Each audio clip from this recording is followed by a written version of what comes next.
You have been in this field for 40 years. Imagine that I would say there is no proof for the existence of a virus. I think you would freak out. No, I wouldn't. What we're talking about is epistemology, that how do we know what we know?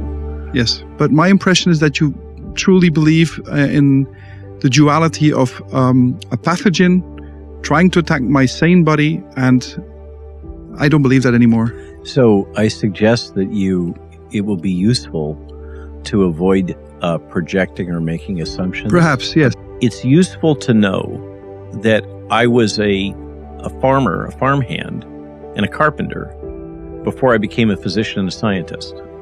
This rationalism that has dominated Western thought for centuries is strikingly limited. There was an aggressive, concerted effort to destroy the practitioners of a truly health-based medicine. Allopathic. And these outsider people who are often discounted because they don't have the right words. Mm-hmm. And so they are considered to be irrelevant or not that they don't merit being taken seriously. That's it. That's the basis. You don't have a virology degree, so any observation you bring to the table must be wrong. And that's stupid. that logic, that way of thinking, is the road to scientific health.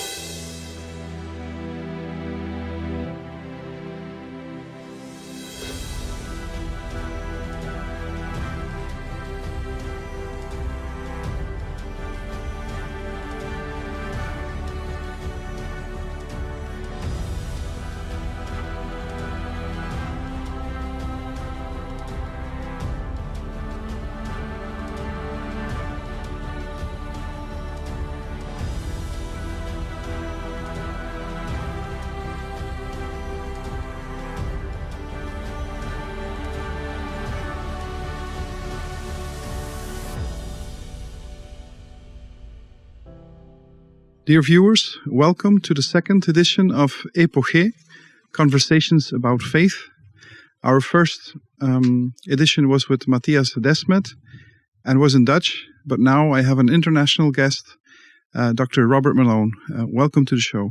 Thank you so much for having me here and for the opportunity to speak to your barbecue group yesterday. I very much enjoyed that.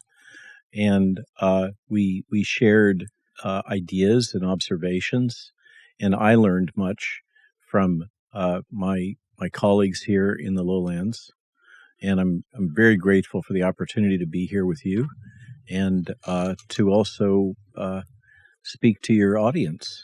I look forward to our discussions. Yeah, as I told you in the introduction before this conversation, epoché is a Greek term meaning postponing our judgment. And the reason I started with this podcast was primarily because I noticed that the debate is practically broken. There's a large polarity, people don't listen to each other, and I think if we postpone our judgment about the opinion of the other person, that we might get somewhere to restoring the debate. And we are here at the garden of Matthias, which is who is a big proponent of speaking out, of debating. So I thought it was appropriate to do it here. There's a bit of wind, but I guess the recording can go along. So, where will we start? There's so much to talk about. The world is, I don't know if the world is flat or round, but it's hooping in squares. I really don't know where to start. There's so much going on right now. I heard that WHO yesterday declared a new urgent emergency on the monkeypox, against the advice of their own scientific board. There were 9 people saying, well, you shouldn't make an emergency out of this, and 6 people saying you should. And they declared it anyway. So, well, and let's be clear, it wasn't they. it was the Director General, Mr. Tedros, Yeah. Who has that authority. And that's a topic area that I just wrote a Substack on last night after I left After the barbecue. After the barbecue. Okay. I worked until 2 a.m. Because that's the nature of the Substack. Whatever happens during the day, you still have to get it published. And that was clearly the hot topic. So I'm glad to discuss further. I think there's a lot of interesting nuance with what happened that informs many things going forward. And the press is generally unthinkingly supportive and not critical of or not examining the underpinnings of what happened. But I think that it absolutely merits discussion if and when you want to talk about that. Yeah, I'm just thinking, I have more pressing topics really, sitting with an authority like yourself at the table. When this all started, I knew nothing about microbiology, nothing about virology, nothing about epidemiology. And I know that there are a lot of Twitter experts now who go by sound bites. But every reasonable person has had 2.5 years now to study. And knowing that most journals are open and you can study anything you want online now, I think a bachelor's degree in biology in the University of Ghent is 3 years. So if you have done your study well performed, I think I'm not an expert still, but you can inform yourself on a decent level. And one of the things I found that really flabbergasted me was that it's about the flu, the Spanish flu. That's the first thing that made my eyeballs roll. And that was that during 3 years of experiments in 1919 until 1921, I don't know if you know the experiments by Mr. Rosenau, Dr. Milton Rosenau. After 3 years, he had to conclude, we have done all kinds of experiments and we cannot prove that this is an infectious disease. When I read that and I checked the other sources and I checked if there was any other comments on that, there are no comments on that. And, I was flabbergasted by that. And that made me wonder about everything. Virology, the infection theory. Are you aware of these experiments? No, but I think I understand the general thrust of what you're talking about. And I've, as someone who is specialized in biodefense and outbreaks, certainly the H1N1 outbreak of 1918 is legendary, and I mean that in both senses. Legendary in the sense of prominent in history, but also it is full of legends. We could call them akin to urban legends. Mm-hmm. These stories that remain in many cases unresolved, and which in many cases inform the present. And I think you're going back to that literature and history is entirely appropriate. And I think that the questioning of the fundamental underpinnings of medicine and infectious disease is entirely appropriate. I think that it's... I'm more isolated than any virus, I always say.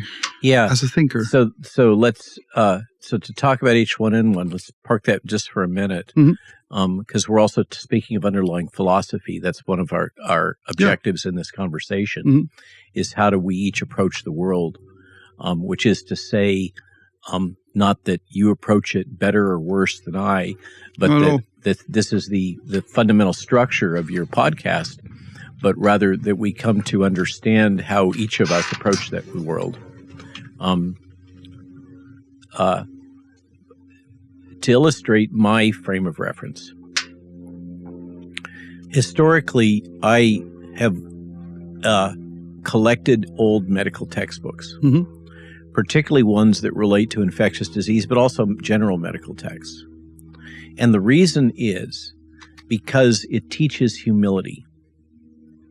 if one reads these older medical texts, like the treatment of tuberculosis in the 1930s, 20s, 40s, you see the same self-assured, strident language, which is wrapped into a belief in that what the author, the physician or scientist is writing represents, let's say, gospel truth, revealed Absolute truth. Yeah.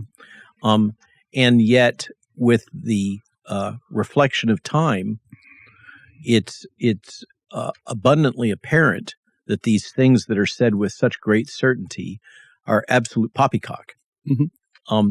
And I think that this if I was establishing a medical curriculum, not that anybody's going to ask me to be dean of a medical school, I would want the students to take a course in the history of medicine for the purpose of helping them to understand that we are fallible. The failures of medicine. That there are aspects of the disciplines of medicine and science that have historically led us astray, and led to these behaviors of absolute certainty that are counterproductive. The bacterial basis of gastric ulcers is a notable example for which the Nobel Prize was granted, and the Australian physician scientist who discovered the role of Helicobacter pylori in causing gastric ulcers was this gentleman was subjected to the derision, censorship, gaslighting that any of us that have been raising questions about the corona crisis have been subjected to. It's the same thing, the same behaviors, the same language. Mm-hmm. And knowing that, I think can help to create a more open environment and to foster a degree of humility, which I think is essential to good science and good medicine. But touching on H1N1 and the 1918 epidemic, I think that one of the paradoxes with that is that there were multiple waves, and there appears to have been, at least as I read the literature, mm-hmm. A case could be made that what happened in that outbreak, and really waves of outbreak, involved the interaction of a bacterial pathogen and a viral pathogen. That it wasn't just the H1N1, and that the history, as written by the virologists, that this was all about this H1N1 influenza virus, doesn't withstand rigorous scrutiny.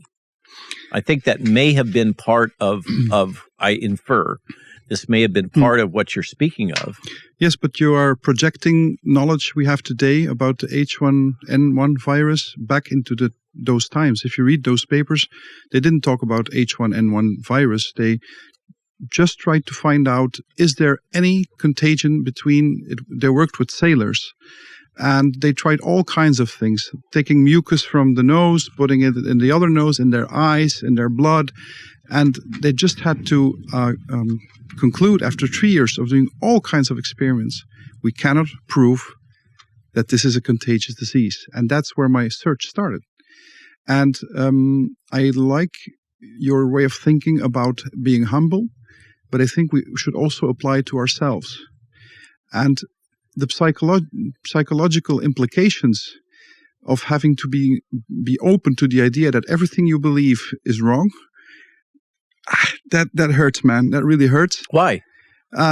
Because it also forms part of your self-image at a given point. If you identify, I see it with people who identify a lot with a political stance, and they have to change their political stance. It's like their whole self-image has to change. Oh, you're referring to the problem of cognitive dissonance.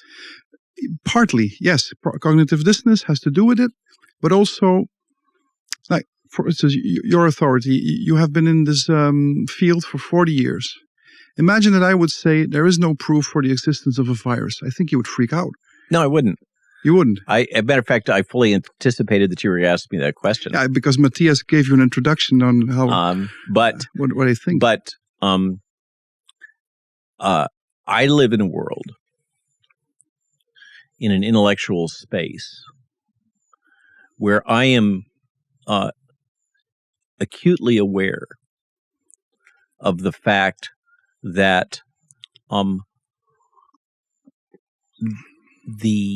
my ability to perceive reality as a scientist or a farmer, my ability to perceive reality, I acknowledge is imperfect. But everybody's is. Mine is imperfect. Precisely. As well. That's why you have to. So if we start with the basis, that, and it's actually quite deep and granular. What we're talking about is epistemology. The how do we know what we know? Yes. And I approach that different from many. Mm-hmm. I take as the starting point the awareness that everything that I believe to be true is subject to questioning. Mm-hmm. And I live in a world that is grounded in the concept of multiple working hypotheses, in which I intellectually have to constantly reassess what it is that I think I know. And so for me, being in that position, in that intellectual framework, it helps with cognitive dissonance. I'm not saying that I don't ever have it, but I think it reduces it quite a bit. So when you say this would be very hard for you, for me, it is that burden, that difficulty is something that I've accepted as the cost of being. It's both the cost and the joy of committing myself to being a rigorous scientist, to live in a world, an intellectual world, in which everything is fluid. I have completely changed my epistemology from a dualist, modernist perspective, everything thought out logically, to a more classical, holistic perspective, also on health. But one of the things I really freaked out about was discovering a new medical paradigm. They all say he's a charlatan and that he has killed people, but I don't believe that. By Dr. Geert Ricke Hamer. Have you ever heard of that? No, I don't know this name. Yeah. He said basically, well, actually, they shot his son in Italy. He was working as an internist in the University Clinic of Tübingen, I think, and a nurse came to him. She said, Dr. Hamer, please sit down. And he said, well, if they say sit down, it's not going to be good news. And so they told him his son was shot. And that was a shock to him, of course. He didn't know if his son was still alive. And then he went to see him. He was still alive. And then after 3 months and many operations, the son still died. And then 3 months later, he gets testicle cancer. And so they removed the testicle because in those days that was standard operating procedure. I don't know if he got chemo or anything. He survived. But then he said, well, maybe those two things had to do with each other. And he went back to the clinic and he went to the oncology division and he asked all the women who had breast cancer, did you experience any shock in the last year or last time? And they all, without exception, said yes. And they could give a whole anamnesis of what happened. And that's how he developed the thesis that what we call illness is nothing but the second phase in a double-phased, full automatic self-healing process. Yes, and a shock absorption process. And just to finish that thought, the idea is that when you get a shock, your tissues, there are 4 kinds of tissues basically in the cell layers, your tissues adapt to absorb the shock, And once you have been able to give it a place in your head philosophically, for instance, my husband has died and I have accepted that then through the use of inflammation, and that was very important for me, the bacteria that we have in our body, our microbiome, gets activated and replenishes the tissue that was gone or takes the tissue away that was too plentiful in the first place. And that to me seems such a holistic and such a biological explanation that I started investigating that. And now I can explain the Spanish flu using that framework. So I'll leave that for later. But just to show you, I think I could not be more diametrically opposed to what you think in these, or perhaps you think that you have some inclinations towards the same. But my impression is that you truly believe in the duality of a pathogen trying to attack my sane body, and I don't believe that anymore. So I suggest that it will be useful to avoid projecting or making assumptions perhaps, yes, about my intellectual framework. I haven't read everything you wrote, man. You write too much.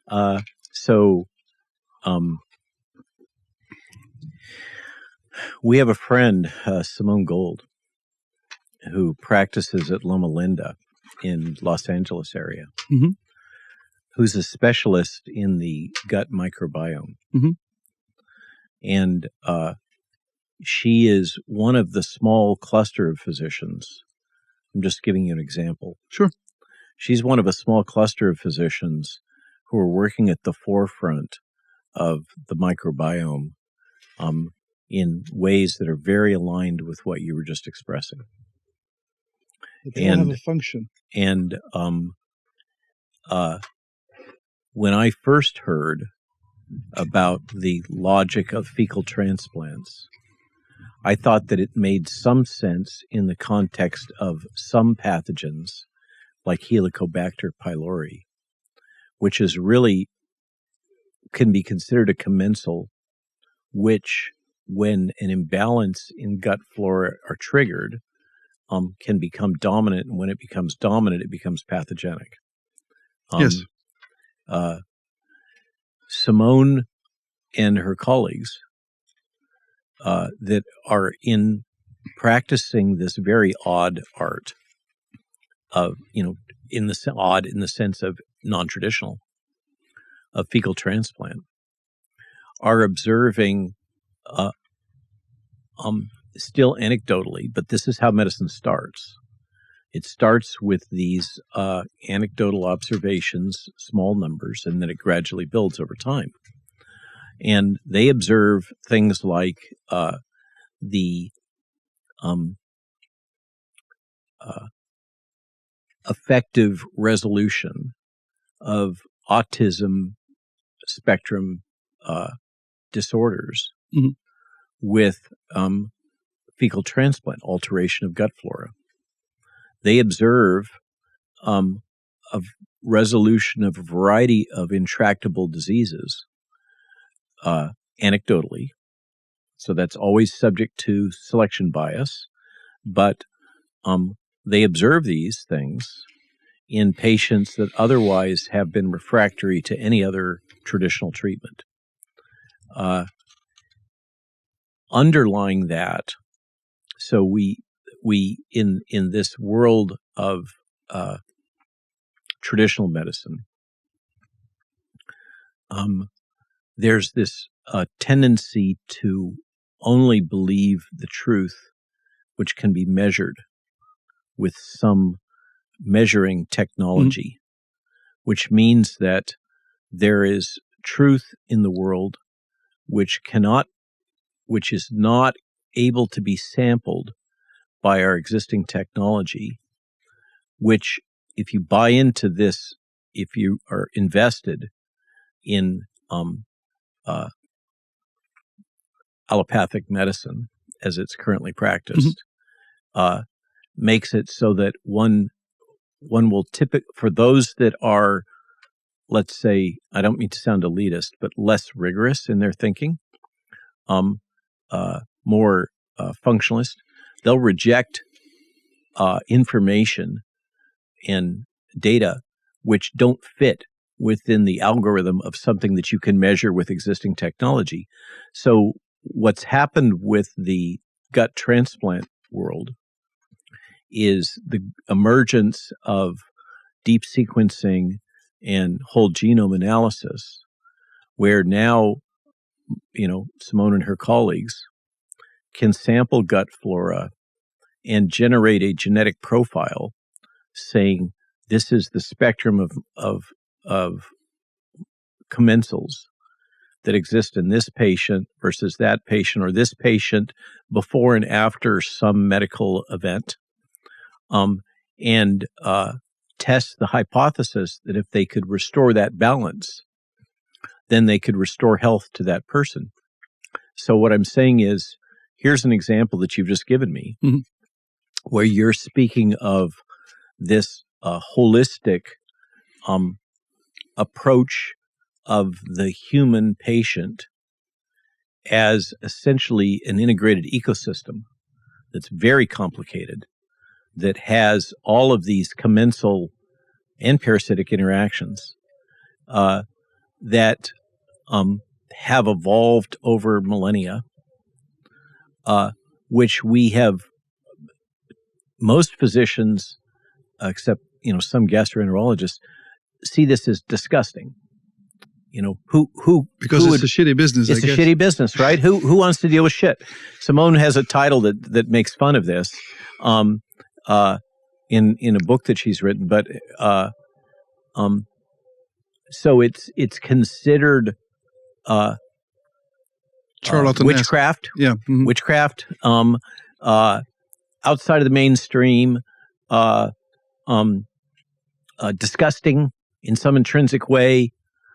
And yet, clearly, the gut is one of the largest organs that we have.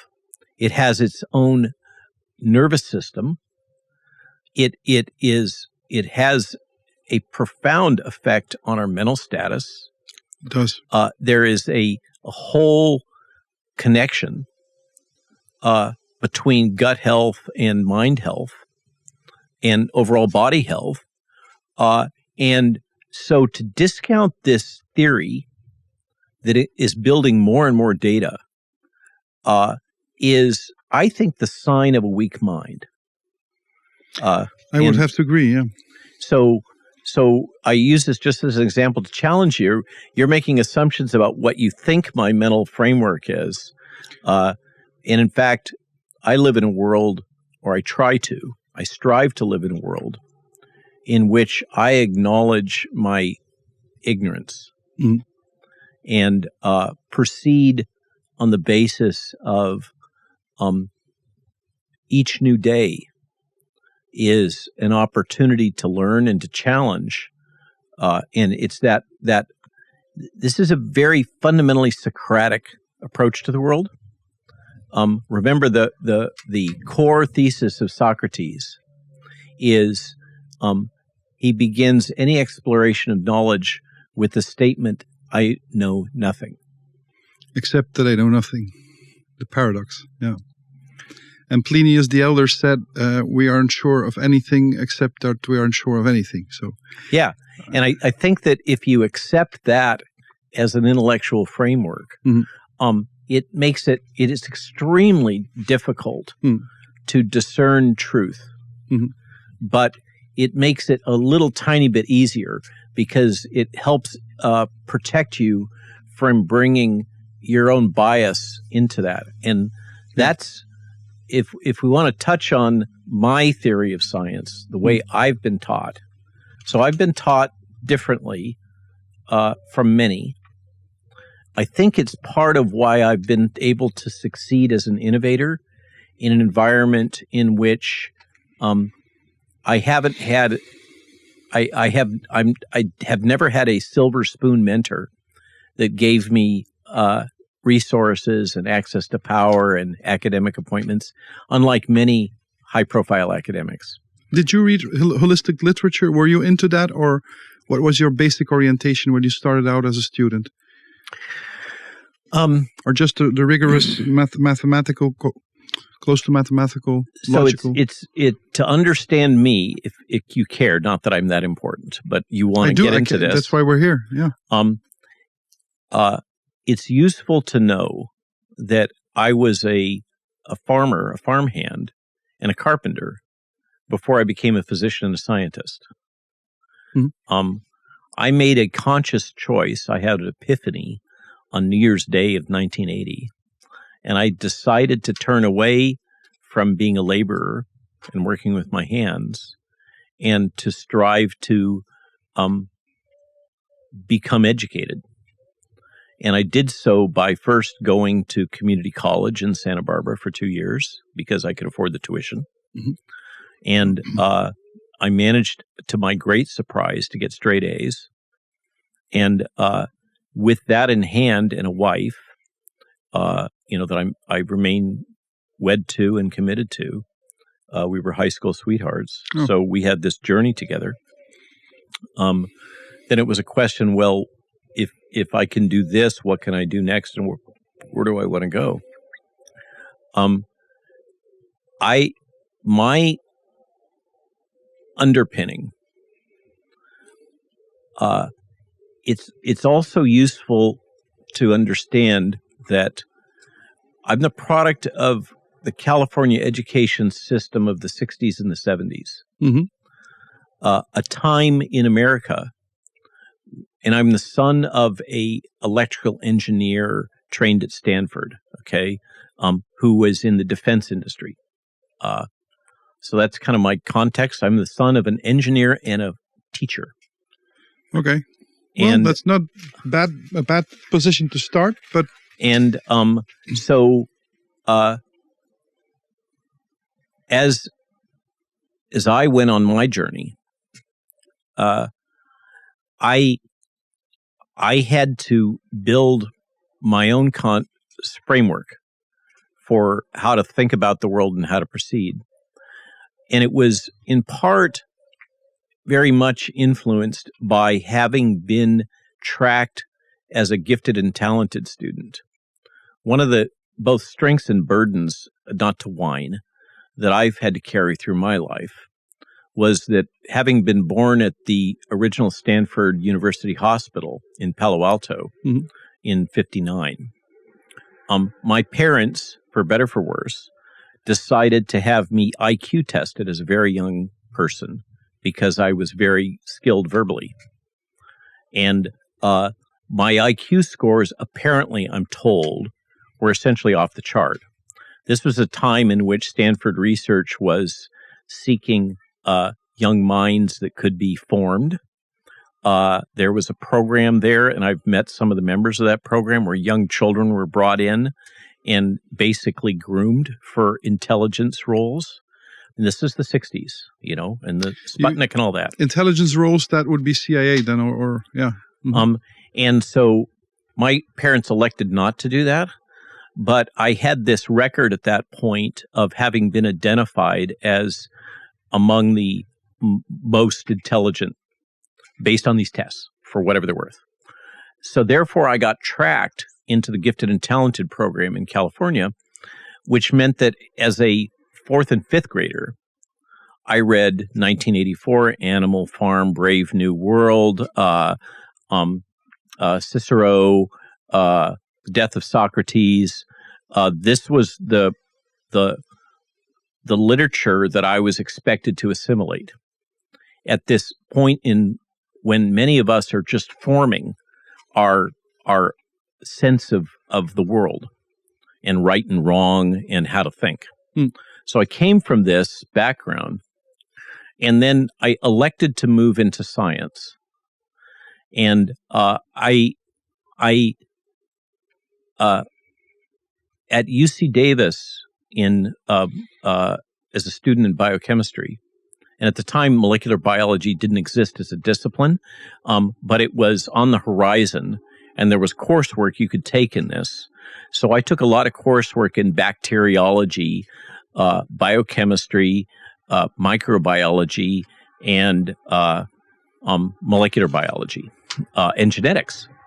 I just craved this information. And also, ended up, early on as an undergraduate in my third year, I did an internship. Basically, I sought out a laboratory environment. And my mother was deathly afraid of breast cancer. And there was an opportunity that I could work in a breast cancer research lab in the School of Medicine. And for whatever reason, this very senior MD, PhD professor in pathology took me in and basically treated me as a graduate student. I worked very long hours, and he was a bit of a notorious hard taskmaster intellectually, and he drilled into me his mental construct for how he approaches science, which is, there's two key papers. One of them was actually printed in about 1880 in Science magazine and then reprinted in the 60s. And then the other one was printed in the early 60s, which when he was training. So this was his philosophical grounding, and he trained me into that. And the two papers are, the title is Strong Inference, and the other one is The Method of Multiple Working Hypotheses. And these two papers are designed, they have a way of approaching scientific inquiry that is specifically designed to keep the scientist, the intellectual voyager, from becoming too wedded to one hypothesis. Yeah, precisely. Keep the mind open. Precisely, and it's a structural thing. So those two papers, The Method of Multiple Working Hypotheses, Strong Inference, and then the one that was kind of the capstone for me, as I tried to make sense out of what I experienced in graduate school at the Salk Institute, where I ended up with a nervous breakdown because of this cascade of events that we now call the origins of the RNA vaccine technology, and all of the competition and hardball science that went on, was a book by Thomas Kuhn called The Structure of Scientific Revolutions. It's incredible, yeah. And Lakatos after him was even better, yeah. So you ask, how do I approach the world? Yeah. I approach it from that framework, and then you wish to speak, because this is an essay in part on spirituality. And I don't often discuss this, really rarely in public. It's an intimate subject, well, in the end. So the other main, of course, I was raised a Christian, Episcopalian specifically, which is like the kissing cousin to Catholicism without the icons. So that's a key part of that, my underpinning. But in my personal journey, I went through a series of books, two in particular, at different points in my life. Of course, I read all of the Ayn Rand books. Ayn Rand, yeah. Which is, of course, the understructure for modern libertarianism. And hence the name of my Substack, who is Robert Malone, of course, refers to Atlas Shrugged, and who is John Galt. Yeah. And I live on my farm. Our farm is essentially informed by the logic of Galt's Gulch. Good. But the other one that I don't speak about, but is perhaps even more important in how I approach the world, is the series of books published by Carlos Castaneda. And whatever you think of those, I took a course at UC Davis from a gentleman named Charles Tart, whose most famous work involves the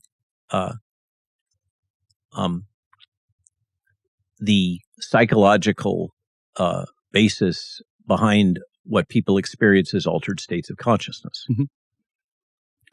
And in that, Tart had us read A Separate Reality.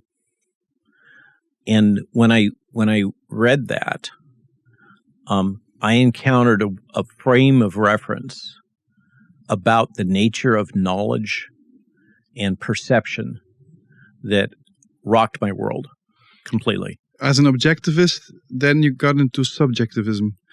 That's what I went through when I went to Madrid to study with Huerta de Soto. So, I'm more aligned, I think, with the more modern view of epistemology, which is that this rationalism that has dominated Western thought for centuries is strikingly limited in its utility to solve problems. This is the Thomas Kuhn approach, right? A paradigm is only as useful as it can solve problems for the practice of the discipline. But an awareness that because of the nature of perception, you have to acknowledge that there are we have a limited capability, which has a genetic basis, by the way, to actually perceive data that comes to us. And if you allow yourself to grapple with that intellectually, the fact that the very nature of what your senses perceive is an evolved phenomena that has been selected to only perceive those data which are adaptive. If you start at that as your starting point intellectually, then you have to concede that there is a spectrum of information in the world that you're unable to perceive. It is the same problem that we were talking about earlier about testing and test technology, that this bias that modern science has, that only things that can be measured in some way are true. And that is a function of, it's an artifact of the technology to measure those things, right? And so there's a whole spectrum of information that we say doesn't exist. We act as if it doesn't exist merely because we can't detect it. And that's true of us as thinking beings. And if you wrestle with that, then you have to come to the point where if you're intellectually honest with yourself, where you live in a world where you have to acknowledge that you know nothing. That has to be your starting point, because you have to acknowledge that you can only perceive a limited fraction of the world as it exists. I would agree, but for instance, in science there have been enormous frauds, and one of the biggest frauds that I have come across in this 2-year journey into your field has been the fraud of Louis Pasteur.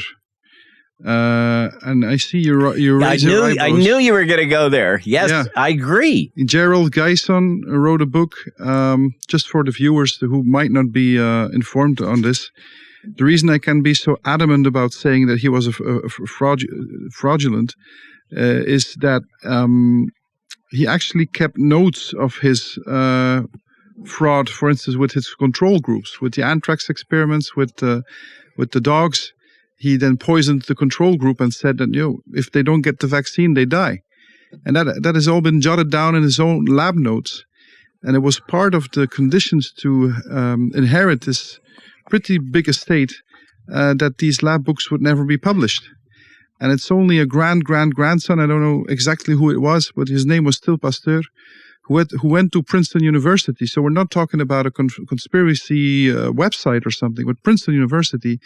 And then Dr. Gerald Geison, who already passed away, published that under the very diplomatic title, The Private Science of Dr. Louis Pasteur.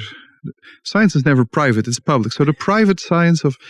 And I read that book and I was flabbergasted by how Pasteur, has still, and all the institutes, Pasteur, still has this aura of scientific, this scientific aura, while he was a fraud. So,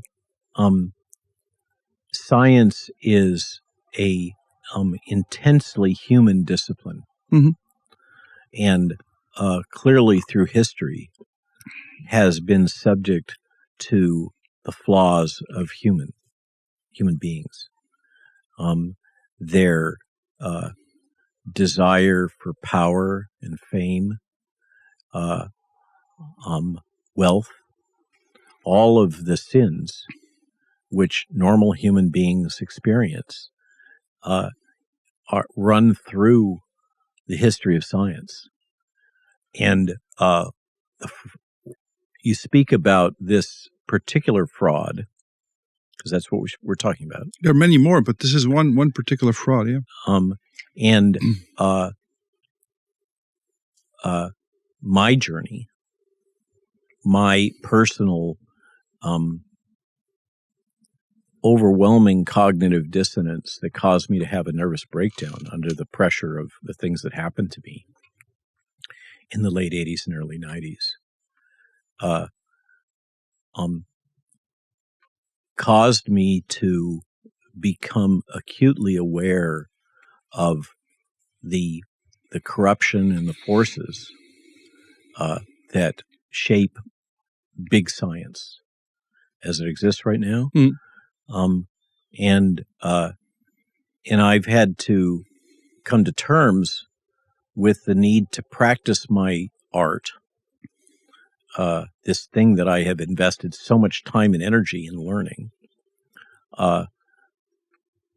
while striking a balance with what I believe to be responsible ethics and the need to remain true to the bioethical construct that I've been taught and I've assimilated, which is why, it's not a random event.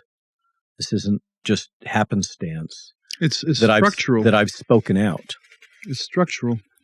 This is not the first time that I've spoken out. I also spoke out about the ethics and the practice of what happened when Jesse Gelsinger was killed by a researcher at University of Pennsylvania in the gene therapy experiments that were performed on this young man. That resulted in my essentially destroying that part of my academic career. I don't regret doing it. And then here, as we see in the present, I find myself being placed into a position where I was asked some very straightforward questions about what was happening, particularly in the first instance in the Brett Weinstein Dark Horse podcast, and giving what I sought to be a very balanced but honest set of answers as I understood the data, which triggered all kinds of repercussions. But I'm totally comfortable with that, and it comes from my awareness that I live in practice in a discipline that is compromised at many levels. It can be a beautiful thing, but it's also suffered from the effects of individuals who are seeking fame and fortune and immortality. And also money, I think. Big pharma just... Well, I mentioned fortune. Fortune. Yeah, of course. But did you know this about Pasteur? Or is this the first time you hear it? No, it's not the first time. This story, because the story is much deeper than what you just touched on. Of course, it's a big story. It has to do with this tension between a more holistic, health-based approach to medicine versus a disease-centric model for medicine. The germ theory versus, what people call the terrain theory. And this apparent admission he made on his deathbed along these lines. Yeah. As I listen to that, and try to comprehend through the retrospective scope of history, what I hear evokes to me personally a very arrogant person who had become quite wrapped up in status and in the flaws that the method of multiple working hypotheses is specifically designed to avoid. So for me, perhaps because I was taught this other way of approaching science that is specifically designed to prevent somebody from becoming too enamored of their personal pet theory, which they somehow fused with their own ego. That's what I what I talked about earlier on, that the psychology of changing your mind also has to do with your self-image that has to change. Precisely. And also the context of Pasteur was, he was working right after the Franco-Prussian War of 1871. And on the other side, you had Robert Koch working. And both governments pressured them to find a bacilla or something pathogenic to go and attack the enemy. So the whole dualism of the war can be found in the dualism of science. And I think that's very interesting. I agree. And then, as if that wasn't bad enough, and that's a fascinating anecdote, it absolutely informs the present. Oh, it does. Because I think one of the fundamental truths that we have to come to terms with is that humans remain the same. Unfortunately, we learn so slowly, and we recapitulate the same behaviors, and often in the same context. We do the same thing again and again. And you're sharing the story that is essentially a biowarfare story, which has as preceding it the history of the use of smallpox weaponized in crude ways to exterminate the Native American population in North America. There is this long and rich history of weaponizing infectious agents as a tool in warfare. And cases can be made in many instances that the history of warfare has as much to do with the history of infectious disease as it has to do with the history of ammunition. But in the present, we have clearly a situation akin to that you mentioned, where we have this complex matrix of nation states that appear to have weaponized pathogens in various ways and are certainly actively planning or are wrapped up in the belief system that is very similar to the mutually assured destruction logic, that if we don't do it, they will. Yeah, maybe now it's time for an alternative hypothesis. Because I don't believe that biowarfare exists. I believe the perception of biowarfare is enough to cause shocks that actually yield the symptoms people are afraid of by biowarfare. And I know it's a complex idea, but I think I follow you. Yeah.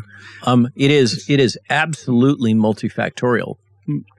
But it's also true that tularemia and anthrax and plague and smallpox have all been used offensively. It's a long and rich history of this.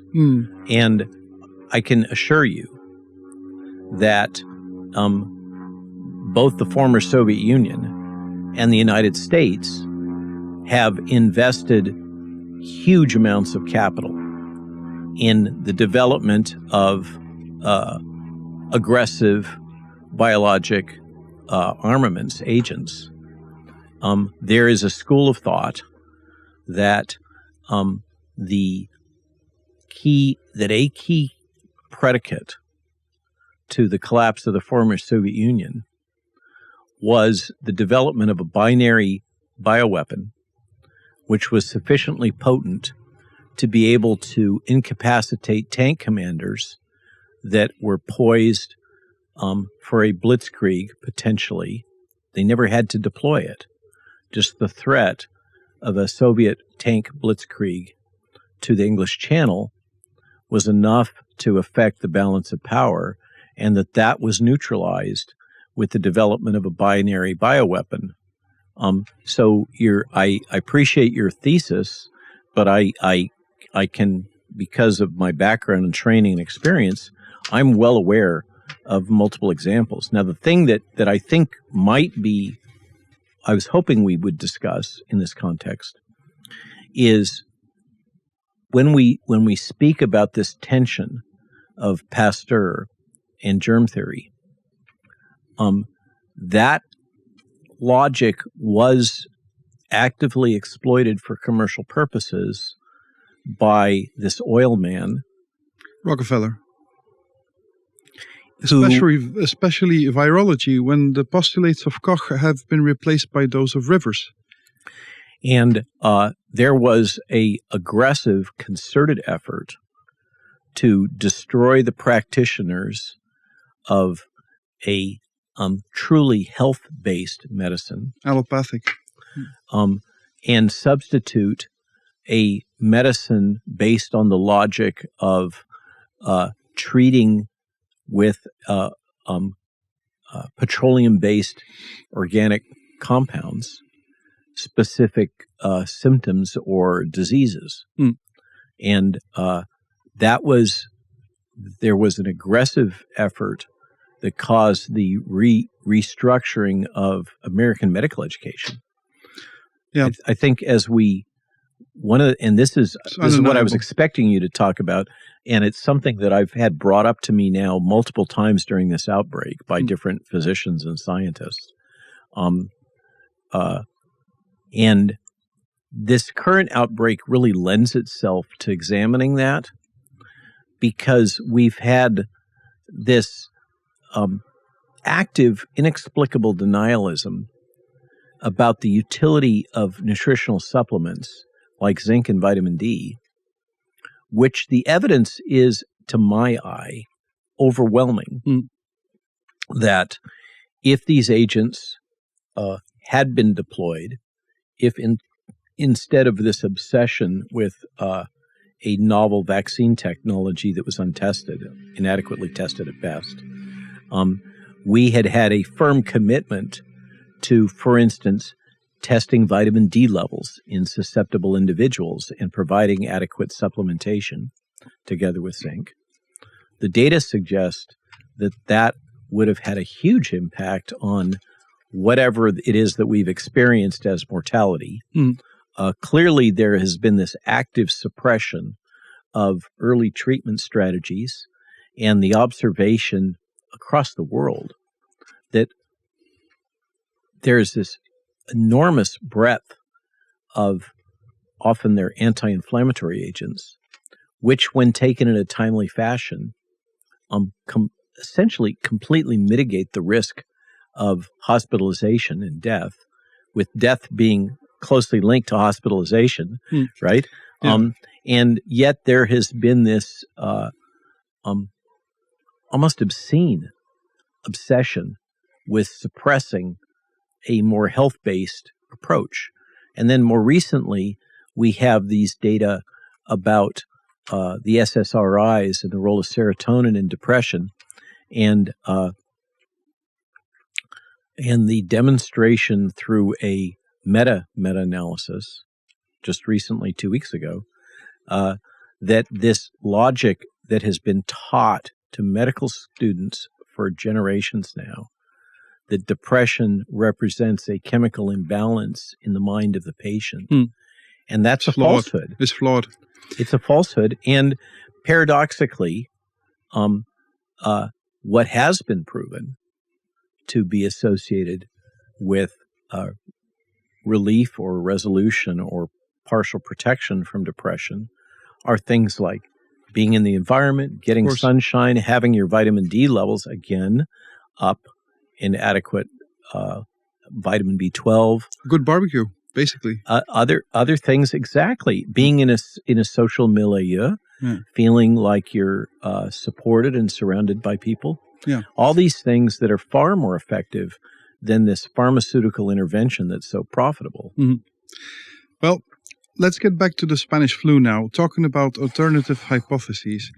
If you look at it from a Germanic New Medicine perspective, because that is how it's called, GNM, just look it up. It's very interesting. What is striking is that the Spanish flu, only started in 1918. So for 4 years, you have hundreds of thousands of men in the trenches of Europe, in water, with rats, with fleas, underfed. They didn't sleep. It's the ideal condition to have an epidemia. And there was no record, any record of epidemia in those 4 years. And you can check it, and I have checked it. You have the armistice at the 11th of November, and the flu starts. Actually, that's not true. I investigated even further. It starts in the week of the 4th of October. And I said, well, dear German New Medicine theorists, your thesis is flawed. Because if just to give you an idea, well, I'll do that later on what happened actually, according to their theory. Well, I'll tell it first. I have to be. What they say is that when you get a shock, a fear shock, that it always goes to the respiratory system. If you have a light fear, it will be in your nose. Like, for instance, I am the editor of Macro Trends. I always have a light fear that whatever I have advised to buy as a stock might go down. So I'm always alert. What happens when a wolf is alert in the forest? His how you call it, squamous epithelia here. It's close. Go ahead. How it's called? Squamous. Squamous. Yeah. Sorry, I my English is not that good. It goes. I think it's tomato. I think squamous is probably okay. Okay, so tomato. Yeah. There's this mother tomato saying to the kid tomato, you know what she says? Catch up. Catch up, precisely. Yeah. I like that joke. So what do they say? When you get a death fright, the strongest fear you can feel is death, for death. If you get a shock like that, it goes to the most basic, which is your pulmonary system. And what happens then is that you get an extra tissue that helps you take more oxygen out of the air and put it into your blood. And yesterday on the barbecue, you said there was a gentleman coming to me, and I didn't know if he had cancer or tuberculosis. And I thought it was a very interesting remark, because you will readily understand why there was a tuberculosis epidemia in 1919, the year afterwards, and a different epidemia. I will explain. And that's what Pasteur saw and made a wrong conclusion. So what happens is, when you are shell-shocked, you really think you're going to die, you get an immediate proliferation of extra alveoli, extra cells that can, and this is clinically proven, and I can send you the papers. It helps you to why can soldiers fight like lions in conflict situations? They can jump walls of 5 meters. It's not just the adrenaline. To make adrenaline, you need more oxygen. So that's the idea. The moment you have what they call conflictolysis, so the resolvement of this conflict active phase, the body says, we no longer need these adaptations. And then it uses inflammation, so pulmonary inflammation, to get rid of this extra tissue. And how do they get rid of this extra tissue? By activating the tuberculosis bacteria that already live inside your lungs right now. You and I have tuberculosis bacteria right now in our lungs. And what happens, of course, if you have a conflict active phase of 4 years, you have a lot of tissue. And if it's an alternative hypothesis, you can say you have a lot of tissue. I'm following you. Okay, yeah. I'm not judging you. I'm following you. So you have a lot of tissue to do away with. So your inflammation, your lung inflammation, is so big that, and you have so much bacterial activity that you actually die from the healing, which is a paradox. And one of the symptoms of these soldiers was that they became very skinny. And that is because the tuberculosis bacteria needs protein, a lot of protein. And if there's one thing that was not present after the war, was meat. There was no meat anywhere. And the figures in Denmark are better because they had fat fish there. So they actually, and they have a lot of water, of course, to help bacteria do their work. So they actually smothered in their own, bacterial activity. But these bacteria are tuberculosis bacteria. So there are experiments in the 50s, and I cannot recall the name of the gentleman who actually injected live tuberculosis bacteria into cancer tissue, and it got eaten away by those tuberculosis bacteria. So if you look at it from that side, you don't need the hypothesis of transmission. You don't need the hypothesis of contagion.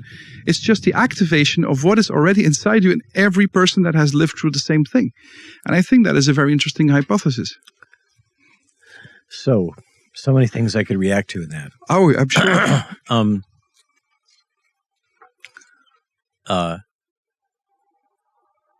In general, as you shared this very elaborate construct of cause and effect, there are numerous points in that overlap with established theory and numerous aspects of what you're speaking of that illuminate aspects of the current outbreak and the pathology associated with the upper respiratory tract in general in the current outbreak.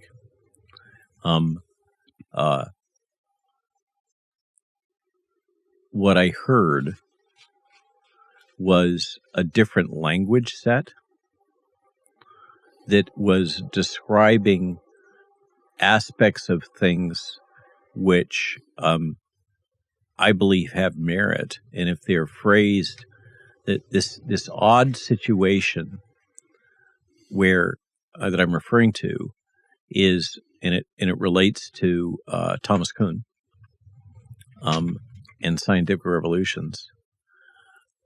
Insiders develop their own language, which they use to recognize other insiders, and it is kind of a classical dynamic that those that are insiders in a discipline will reject intellectual structures to explain phenomena that don't employ insider language. Being aware of that and sensitive to it, as I listened to your description of this alternative view, I was constantly in my mind running a little translation program, saying, okay, what he's saying here, it sounds like it could be related to this thing over here. So just to illustrate, not to make it about me, but one small aspect of the current outbreak that I think deserve credit for is the mast cell hypothesis for the pulmonary disease. Mast cells are one of the more primitive nonspecific inflammatory cells that are present throughout our bodies that react to a variety of stimuli, including neurologic ones. So mast cells are, let me take a step back. What you're touching on in part is the neurologic immunologic axis, which also runs through the gut and the vagus. So there's this whole huge feedback loop that has to do with stress, the mental state of a patient, and a variety of different physiologic responses, among which is our immune responses. And one of the things that I find fascinating about that area, which I'm not an expert in, I'm just a student, is that embryologically, the central nervous system, your brain and your nervous tissue, have the same embryologic origin as your immune system does. So these cells have common precursors and origins, and they signal to each other in common ways using common molecules. And so as you're speaking of the interaction between the mental state and stress and, let's say broadly, response to a threat agent, okay? There's no denying that the mental health and welfare and stress state of the patient, akin to what you're describing in this post-traumatic, this is really what we're talking about. Yes, it's a healing phase. There's no denying that access exists. That and our understanding of it is still childlike. Well, Dr. Hammer has identified 122 programs like that. When the only thing I have to know is your laterality, if you're a right-handed or left-handed, because that is how the body works. If you are a right-handed person and something happens on the right side of your body, it has to do with your partner and stuff like that. And there's a whole symptomatology. My only caution in this is that in an environment where we acknowledge intellectually that there's this very broad diversity of hypotheses for the way that these phenomena could occur. I think there's a danger that I caution one should be very cautious about, which is I think it's useful to say intellectually that these are the phenomena that we observe. This relationship between the onset, for instance, of symptoms that we might attribute to infectious disease that might be primary or might be secondary to a mental state, right? So those are things we can observe and measure. Or are not infectious at all. That was my point. Fair enough. Okay. I'm open-ended. Okay. A phenomena occurs. A patient has a set of symptoms. And then one derives a hypothetical explanation for the genesis of the pathogenesis of that set of symptoms. And when we look at a intact patient, an outbred human, as opposed to, say, an inbred mouse. So humans are incredibly genetically diverse. We seek to come up with a simple rational explanation for what is a incredibly complex emergent phenomena. And the teaching of Kuhn in the structure of scientific revolutions, as I take those lessons, is that, and I actually actively employ this strategy, okay? This is part of why I've been able to be an innovator, is that in my laboratory environment, when I'm doing investigational laboratory work, discovery research, my rule is that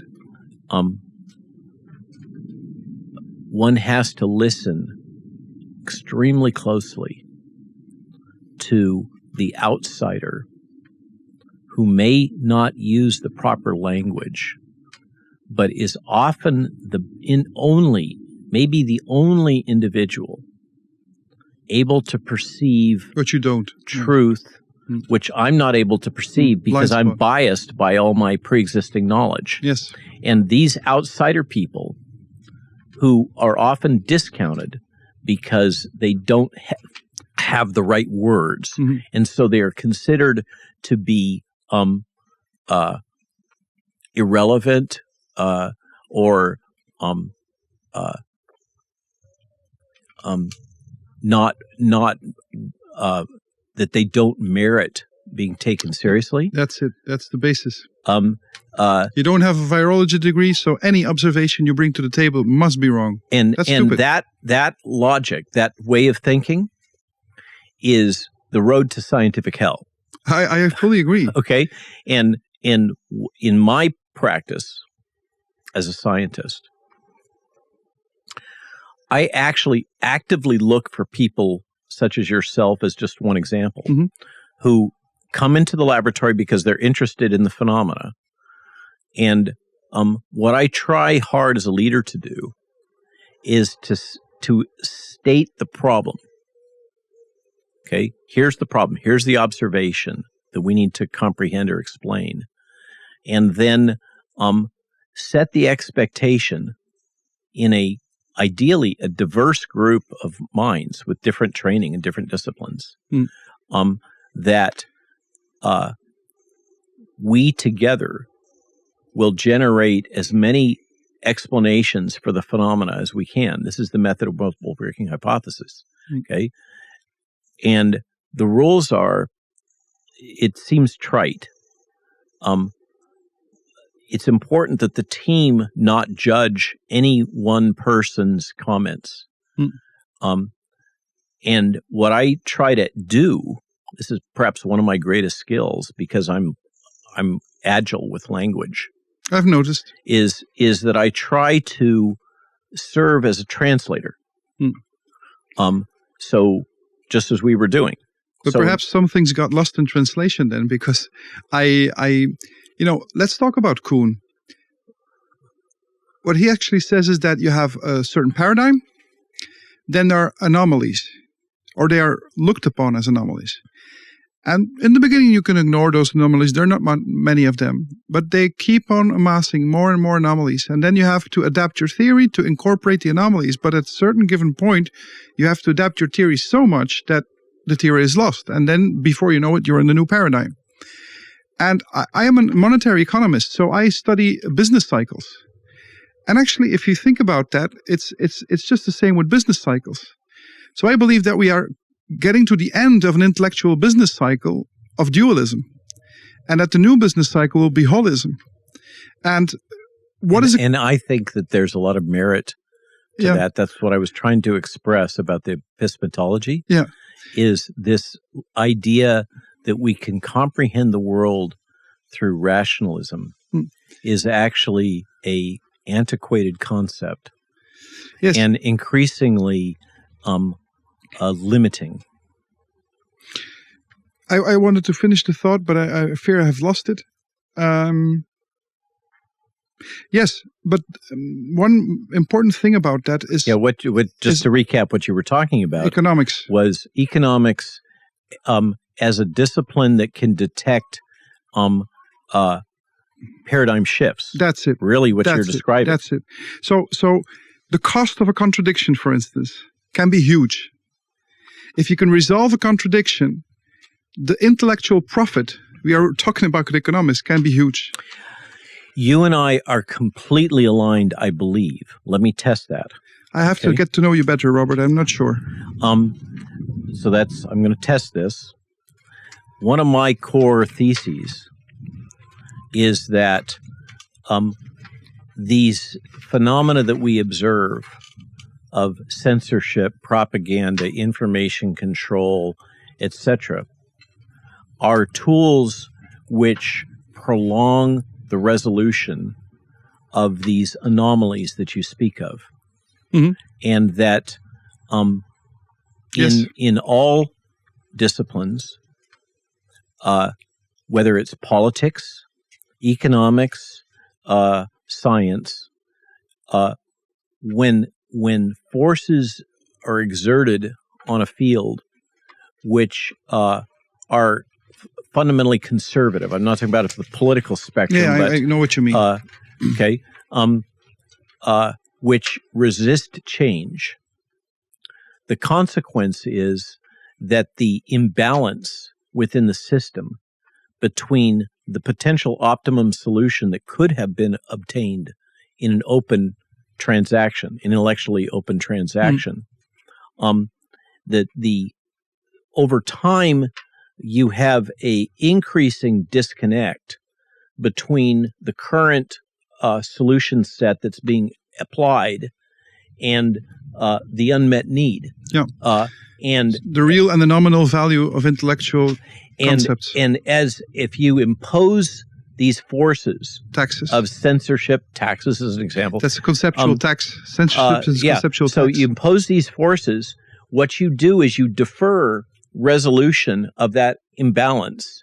And instead of something which could have been resolved incrementally and caused relatively little trauma to the system, Crisis. you create a crisis situation by your imposition of these forces to maintain status quo. Yeah. And that this is why the logic of a centralized controlled system is so inherently flawed. It is. And the power, intrinsic power of a decentralized system in which you have functionally millions of experiments being performed on a daily basis by this enormous population that we have of testing, whether it's a lorry driver in Mumbai or whatever, testing different, trying to stay with your economic modeling. Sure. Testing different business models to try to succeed in that. I mean, this is the logic of freedom to choose, which has its own problems, but I think it sounds to me like we're fundamentally aligned in the belief at least of the benefits of a world in which an open world, an open system. Epistemologically, we might. Now we have to go to metaphysics because that is where the real deal is done. I believe, and I have no proof for that, that's why I believe it. If you have proof for something, you don't have to believe it anymore. But I believe that healing, the self-healing capacities of our body, that those are divine. That they come from the future, actually. Because the Greeks had 4 different concepts of causality. We only have one now, cause and effect. But if I tell you that imagining a nice Belgian beer on a hot summer day can cause you to act, then the image of that beer in the future, which is the effect of thinking, but at the same time the cause of your action, I think if we take that to the next level, or to the divine level, then, how to say that? If you align your philosophy with the divine, then your self-healing capacity of your body is not infinite because we will die, but is incredible. So I'm going to try to take this and restructure that language in which you've evoked the divine, which in my intellectual framework, I divide the world into 3 categories, the world of knowledge. Okay. I divide it as the known, the knowable unknown, and the unknowable unknown. That's like Donald Rumsfeld. Be careful there. It's actually talking about Iraq. It's Carlos Castaneda. Oh yeah, sorry. Okay. Yeah. But he used it He used some of that language. Yeah. But everything that Donald Rumsfeld did was weaponized to advance the interest of Donald Rumsfeld, as far as I'm concerned. So that's a whole different thing. But what I'm getting at is that in my intellectual construct, the divine resides within that intellectual domain of the unknowable unknown. That's why it's a matter of faith, and it's something that one elects to believe or not believe. But I'm going to take what you just said and try to restructure it in a way that could bring it into the knowable unknown. Okay, the knowable unknown. So here's where I'm going with this. Should we do that actually? Well, should just hear me out. Yeah. And this relates to this paradox that we're now encountering on an almost daily basis in modern science, particularly in physics, which is the paradox of the Heisenberg uncertainty principle, electron spin, and string theory. That, and this is exploited in the present in quantum computing and quantum communications. That it is a verifiable phenomena that the spin on electrons can be somehow coupled in a way that is spooky unknowable. Action at a distance. Precisely. Okay? That these things can be coupled at enormous distances, and we can verify that that's the case. And we can verify it to a degree of reproducibility that it's now exploited in the form of modern computing and communications. Communications, which, by the way, are completely resistant to jamming and other types of things, which is why they're being used and weaponized. It would almost seem that there is no transmission. Precisely. And so yet, the contagion hypothesis could be the transmission and it's instant. Of pathogens. Okay? So there are these we could use the term spooky. There are these phenomena that are inexplicable and yet reproducible. Matthias Desmet and I were just speaking of this. One example is this odd phenomena where a psychological construct or state of thought and awareness inexplicably propagates almost immediately throughout the globe in different cultures that are isolated from each other. This makes no sense at all. How can you explain this? How can you explain these odd, we all experience it, these odd moments where you say to yourself, that's really weird. How did that happen? That thing, that sudden thing, which is so convenient, which fits into this need or construct or whatever, that inexplicably appears out of nowhere. And how do we explain the emergent phenomena of our subconscious as often presenting us with problem solutions? This mysterious power of this organic thing that we've got here that seems to have odd capabilities of connecting with others at a distance. And now with modern physics and string theory, we have this tiny little crack of awareness that there is a reality which can act at a distance, which is transcendent, which we have never acknowledged can exist, and yet there it is, and which is consistent with many of the phenomena that have been part of human history that we refer to as the mystical or the divine. Have you read Fritjof Capra or no, any of those, or Gary Zukav? Or they all talk. They're all physicists, and they went into the Eastern traditions, and we are getting to the border between physics and metaphysics. Because absolutely, it's like, what is science? What is philosophy? What is faith? It's all like a big blend. And isn't that a good thing? I think it's a good thing. I think it is too. I think it is. I think it used to be said that the characteristic of the modern mind was an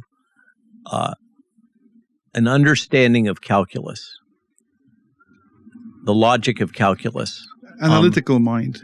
That truth can be approximated, that one can approach truth through serial approximation is the essence of calculus. And that appreciation of that was a characteristic of the modern mind.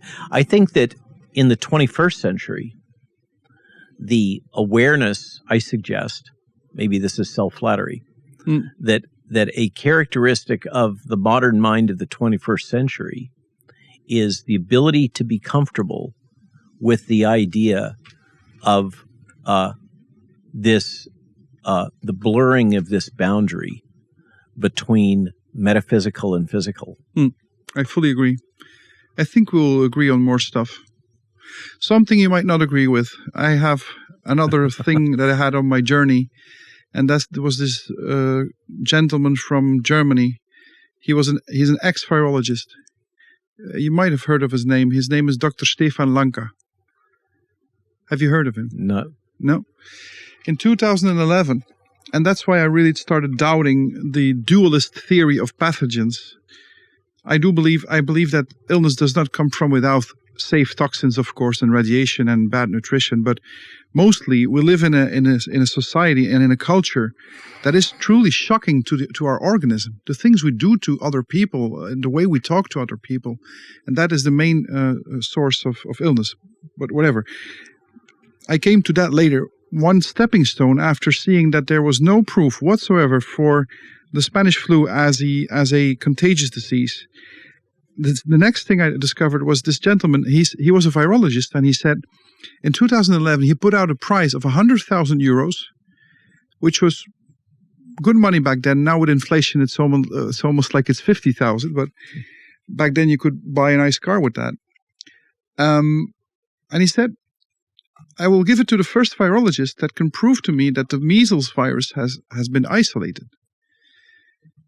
And they all laughed at him. They said, you're crazy. There are 30,000 papers on the measles virus, and the genome has been found and whatever. And he said, well, if you think I'm crazy, just prove it. And for 2 years, people sent him articles, and he said, well, there is no protocol here on how you have isolated the virus. Until in 2013, I think it was November, a young doctor by the name of David Bardens sent him the 6 most relevant papers on the issue. And Lanka still refused to pay the price, and then the guy went to court. Lanka lost in first instance, which I think was, you never can make intention processes, but there's a lot of money involved when it would turn out that the measles virus is not the cause. He doesn't deny measles, of course, but he denies that the measles virus, or what is supposed to be the measles virus, is the cause of that phenomenon. Okay. So he got convicted to pay the 100,000, but he went into appeal, and in appeal it appeared that the defendant had not even read those 6 papers, which is a red flag to me. Like, this guy was still in his formative years. He was not a medical doctor still, so that's the ideal stooge to my mind for some pharmaceutical company to say, we'll make sure you have a good career. Just go and attack this guy, and let's hope he does not follow through. And then he won in the Court of Appeal. Yeah. Okay. And then he went in 2017, I think, to the court of an even higher court, because they then argued that the procedure had not been followed. Blah blah blah. At the end, it was. You cannot say that it was proven that the measles virus had never been isolated. That's not nuanced enough.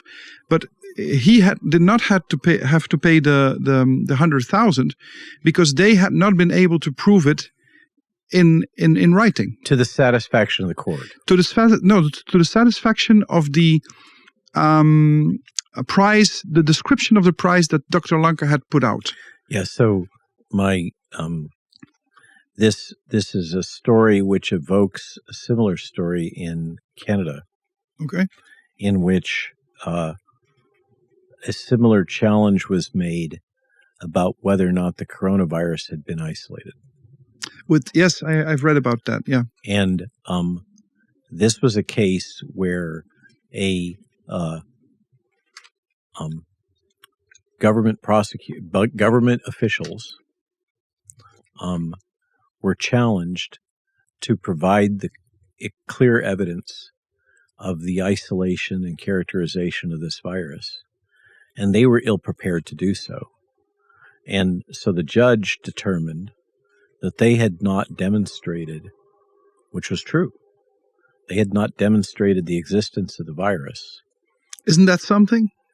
Well, the nuance is they were incompetent government bureaucrats. As always. And so the fact that they were not able to demonstrate it does not make it true. True. Okay. So this story that you share with me, I don't know the nuance, and so I can't. But that's really, a different story. That's some. I cannot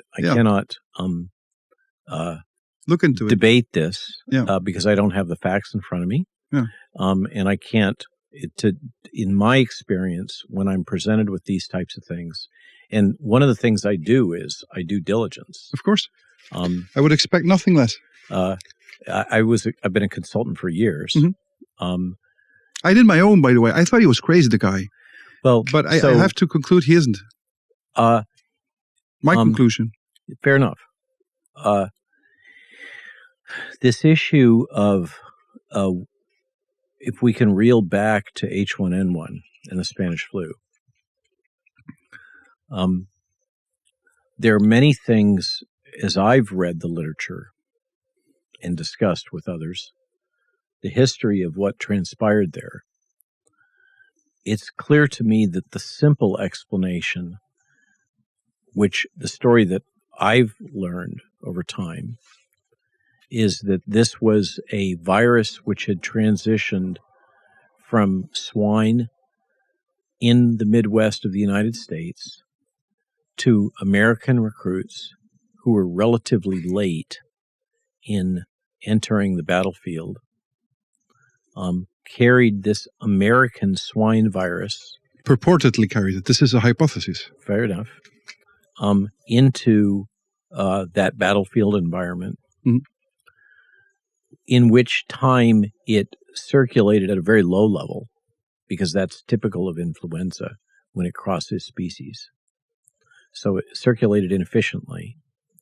And the thesis that is the classical explanation, whether or not it's true, because the honest truth is you don't that know. This is so far back in history, we don't have the tools then that we have now. But we do know that Rosenau has done experiments for 3 years and could not prove it. But that doesn't prove that the absence of proof does not prove the absence. Okay? The possibility exists that it does exist. That's true. Okay. So I think one has to be cautious. Mm-hmm. But the one claiming has to prove. I think that is a logic construct that is partially helpful. There's some odd observations about this cascade of events there. Clearly, it was politicized, hence the name the Spanish flu. And this was done by American press, of course, to cast shade on Europe as the source of this pathogen. Let's stick to the science. There's the absence another of proof is not the proof of absence. There's another phenomena that it remains very odd. The actual clinical observation is that whether that was a single pathogen, it was a mixed infection in the second wave, because the first wave was not so pathogenic. Or no infection. The extent to which mask utilization policy exacerbated. What is that, mask utilization? I don't know. Yeah, there's a whole dynamic about the imposition of masks during the second utilization wave. Of masks. Okay, yeah. As exacerbating the mortality and morbidity. And that feeds into the logic that's supportive of the thesis that the true cause of death, of this extreme wave of death, was the development of a kind of a binary commensal relationship between a bacterial pathogen and a viral pathogen, in which the viral pathogen was causing some degree of damage, which the bacterial pathogen was further exacerbating, and that in no way denies that there may have been a stress psychological component to it also. One of the things that's paradoxical about that coupled event, the first and second wave, is that the mortality hit the under 40. So it's a very odd picture, and it argues to your point. It is paradoxical. It is inconsistent with known behavior of influenza virus. Mm-hmm. That anomaly. It is absolutely a data anomaly. Kuhn? That absolutely a data anomaly. Yeah. That the majority of the death was paradoxically in the young. Influenza kills old people. We know that. Mm-hmm. Some people call it the old man's friend, and pneumonia in general. Pneumonia in general, yeah. Okay. But with this wave, there was a paradox that it was killing the young. It was killing the children. It was killing the young adults, mothers, fathers, young fathers, leaving homeless children, a huge human tragedy. And yet it was sparing the old. One explanation for that, it's only a hypothesis, we can't go back in time. No, we only know that it has never been proven. That's the only thing. There was a wave of H1N1 virus that moved through the North American population in about 1880. And first experiments with virus were the mosaic virus in 1980, so it couldn't be. No, you're not hearing me. There was a 1980? 1880. There was a wave of influenza. But a virus? You can't prove that. Influenza? Okay. Walter Reed, among other places, retains tissue specimens from these prior. So there was a wave of influenza-like illness in 1880, approximately, which appears to have been an H1N1-like influenza in retrospective analysis. And it could be one working hypothesis for this paradox is that these people that were exposed as young people to this preceding wave had natural immunity. And when the wave hit in 1718, they were paradoxically protected. So the observation was that you ended up with the old caring for the young, which is completely upside down from normal influenza and never otherwise explainable. It is absolutely one of these paradoxes, and that is one hypothesis for why, is that there was this natural immunity residual. Yeah. But we are completely aligned. I think this is an adaptive theory. There is a cluster of ambiguity. There is. And why is that important? The accepted storyline of the origin of that morbidity and mortality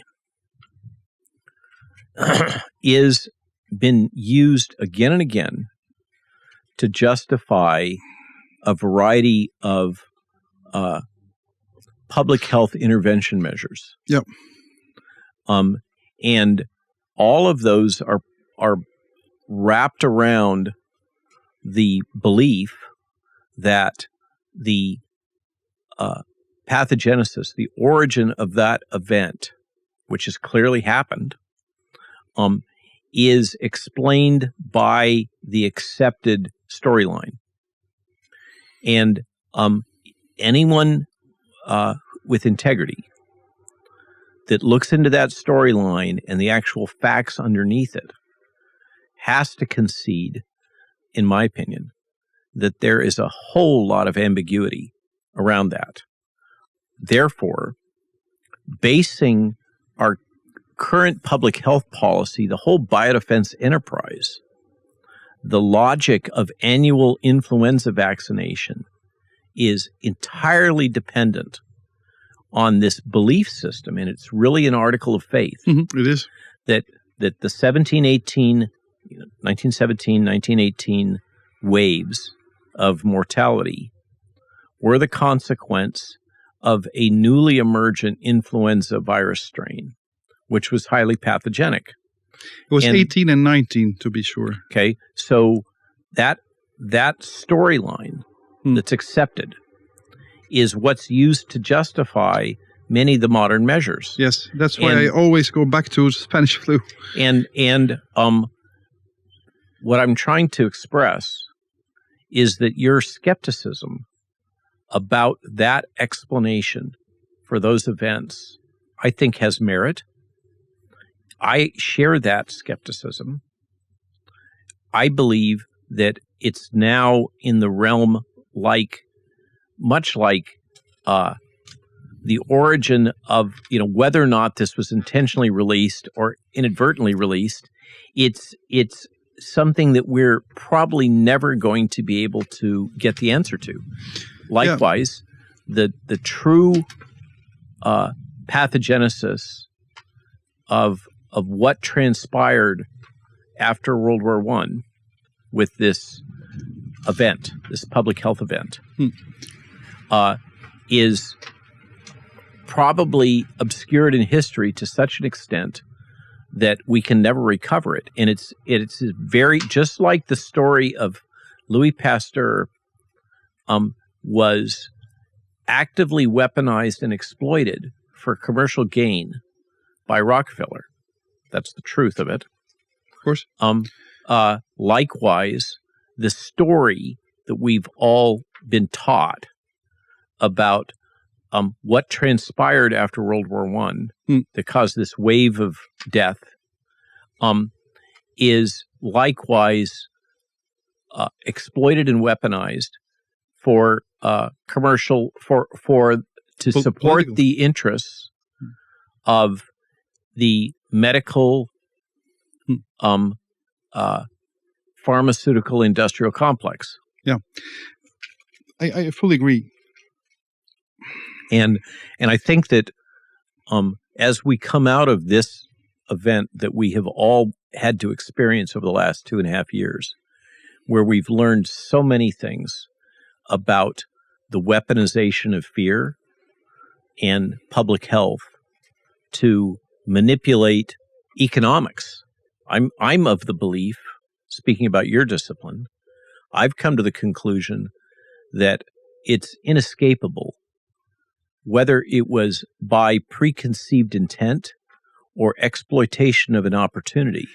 Preconceived intent you can never prove. That these events that we call the corona crisis, and I use that term so as to not imply endorsement of any particular hypothesis here, but there's a cluster of events around that we call the corona crisis, which I believe the measures that have been deployed are so inconsistent with them having been deployed for public health purposes that I cannot fit the data of what was done in terms of policy, public policy, into a model that it was about public health. It wasn't. And so you have to, in my mind, you have to come up with an alternative hypothesis. Yeah. And one of the ones that I find most compelling and consistent with the data is that there has been an ulterior agenda that is largely grounded in economics and power. Look, I'm an economist. I look at politics I look at vested interests, trying to protect those vested interests. One of the biggest vested interests in economics is central banking, something nobody ever talks about. Agreed. And more than big pharma, because they determine the value of our money. And this monetary system is coming to an end. Everybody can feel that. And I do no longer believe in contagion. I know you do. I no longer believe in pathogenic viruses. I know you do. But as a theory, independently on whether it is true or not, it is a gift from heaven to be able to claim that contagion exists, because then you have to track and trace everybody. Then you can limit individual rights everybody is a potential danger. From a totalitarian perspective, it's a gift from heaven. I think that the intimate role of the Bill and Melinda Gates Foundation in the war game planning and strategizing, Event 201, for instance, and the planning around the monkeypox, which occurred a year almost to the day from the Canary Islands rave event, it was the global trigger. Just to set a timestamp for this interview. Yeah, they like to laugh at us. Yeah. Yes, yesterday was this highly unusual declaration of a public health event of international concern by Mr. Tedros, unilaterally, over the recommendations of his committee. Yep. 9 to 6. All of that is not consistent with a good faith focus on global health. And I think, just to follow that thread a little bit, the international agreements which have conferred to the World Health Organization the right it's very dangerous to exert unilateral arbitrary authority over sovereign nation states was already very difficult or impossible to justify, which is why the African states so strongly objected. Thank you, Africa. Thank you. As the United States attempted to implement these changes, and now we've seen the clear evidence of arbitrary and capricious decision-making by an individual who is on just patently, if you read his CV, he's unqualified for his position. And by all of the investigations and literature, was placed into that position as a puppet, of course, by Bill Gates and the CCP in China, and is acting in what it's hard to come up with any other explanation for his behavior about monkeypox, other than he's under the influence of some special interests. Well, if you see Bill Gates, is not aligned with the general public interest. Yeah, if you see Bill Gates walking out of Downing Street number 10 on the day Boris Johnson is fired, Downing Street number 10 has a back door, you know. That's just such a demonstration of power. Isn't it obvious to anybody now? Yeah, so I think we're probably aligned on that. As I have tried in good faith to follow the various leads in resolving the big how and the big why question first posed to me by Brett Weinstein on that Dark Horse podcast. And you may recall at the time, the explanation that we offered was that as a group, Brett, myself, and Steve Kirsch, and I had suggested that what we were observing was an emergent phenomena of a complex system. And that remains a hypothesis. Another alternative is that we have an active manipulation of this situation by entities that, at least the term World Economic Forum is a surrogate, whether we're talking about Larry Fink or whatever. That's one hypothesis. But what I encounter every time I turn around and there's a new break in information is Bill Gates. Yep. Every single time. Yep. I agree. And how can we counter that? It's, in Belgium we used to elect our politicians. They never really listened to us, but they were local. Now we have the European level, and next will be the global level, and the distance between politics and the citizen will be so incredibly vast that there is no real democratic control anymore. And I think that personally, this is, so let's go back to kind of the theory of knowledge. We have, for whatever reason, intentionally or unconsciously, conceded decision-making authority through the United Nations and its various satellite organizations to people who are intrinsically biased towards a centralized solution. Mm-hmm. If you participate in the United Nations, by definition, you have a bias towards a centralized or global government type solution. And we've empowered people within these organizations who, by very definition that they are participating in those organizations, are biased towards a centralized solution, to come up with these things like Agenda 2030, in which they lay out a series of principles which they advocate shall be imposed on the world. The likes of you and I were not asked to endorse those things.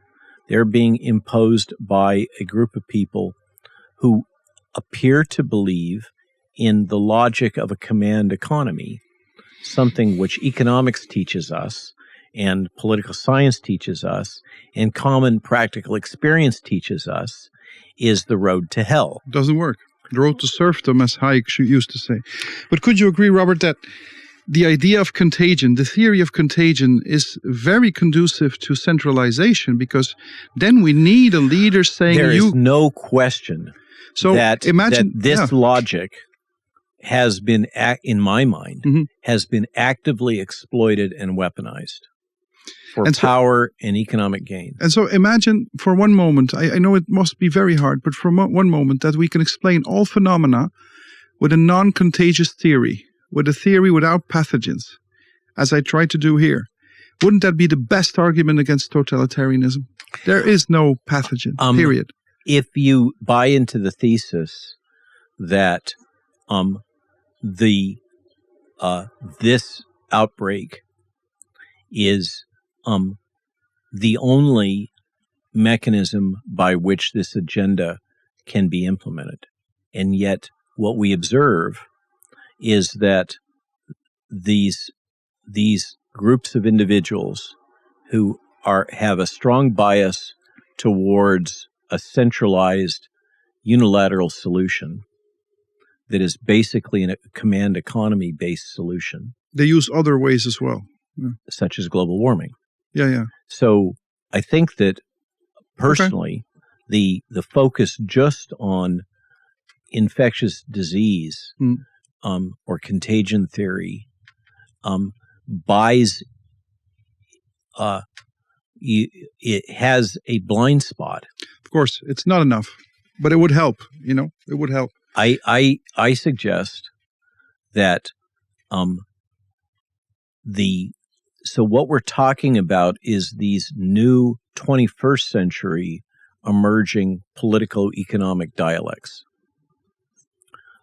I suggest that for far too long we've clung to the dialects, left versus right, Marxist versus capitalism, these things that are 20th century or 19th century Dualist constructs. And well put. And they are obsolete. They are. Democrats versus Republicans. I'm still trying to comprehend how the founding fathers ever thought of uniting the country by having a bipartisan system. They actually were. That was explicitly not the intention. I didn't know that. And it came in part. It emerged from a tension between Alexander Hamilton and Thomas Jefferson. Yeah, Hamilton was the guy who wanted central bank. Yeah. Okay. So, but irrespective of the structure of the founding of the American Constitution and the American Enlightenment, which I still think resonates through time and has many things to teach us. Mm-hmm. I believe that our challenge in the present is to come up with new ways of comprehending and framing the underlying reality of what we're experiencing. As we're here in the home of Matthias Desmet, who teaches us that the totalitarian structures of the past can help inform our ability to understand the totalitarian structures that are emerging in the present.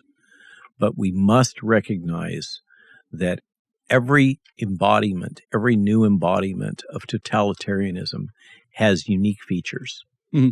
Yes. And I think that one of the things that's useful about reading and processing the language that the World Economic Forum uses in these various documents, including Klaus Schwab's grossly naive book, The Great Reset. It's like a childish book. Almost. Yeah, it is. Yeah. Scientifically, it's gross. Yeah. It's absolutely childish. Yeah. Simplistic. I mean, Klaus Schwab is really not. If anything, his claim to fame is stakeholder capitalism. In a good case can be made. He didn't come up with that. No, of course not. So, this gives rise to the thesis he's just a figurehead. And he's kind of crafted himself into the personification of an evil character. He actually wore this thing very much like Dr. No in James Bond, and I was thinking, are they messing with my brain now, Hollywood? Yeah. They speak of these industrial revolutions and the logic which is fundamentally Marxist in a fundamental economic sense, mm-hmm. not in a political philosophy sense, that we are coming close to the boundary event of the crisis of capitalism, which is this process of driving towards the lowest cost of goods by reducing the component of labor that goes into the value of the goods, which generates this underlying paradox that as this process moves forward, one will move to a point where there is excess labor. This gives rise to the Henry Kissinger quote about useless eaters. Mm-hmm. Henry Kissinger being Klaus Schwab's mentor, important to remember. Mm-hmm. And the belief system of transhumanism that this next industrial revolution is going to be the fusion of man and machine. Harari, basically. And I think that our challenge as a community of dissenters is to find ways to frame a philosophy, a structure of knowledge and awareness. A new epistemology, I would say. That will allow us to build new versions of the way to be in the world. As Matthias says, we can never go back to the old normal. Our challenge is to structure things for the new normal. Now I'm getting signals that we've been here for a very long chat. Yeah. And that we should wrap it up because we have dinner coming. We will. I have the feeling we could go on until broad daylight. I think this was a nice example of Epoché. You have an opinion I don't share. I have an opinion you don't share. But in the end, we have been able to express our opinion. We have been able to be who we are, believe what we believe, and we can have dinner now. So that should be inspiring, I guess, to some people. I think it is a good. So thank you for that. I think perhaps you overstate our differences. Well, you believe in viruses, man. What do you want? Okay. I can help it. But I agree that the opportunity is for all of us to find common ground as members of humanity. That's it. So on that, I'm going to shake your hand. Thanks. My pleasure. And let's go to dinner. Okay, dear viewers, this was the second edition of Epoché with another distinguished guest. If you like this video, please share it. If you would like to make a donation or any other contribution, go to www.epoché.live. We are in the process of translating it from the world language called Dutch to another world language called English. But you will have to be a bit patient. And see you next time. Thank you.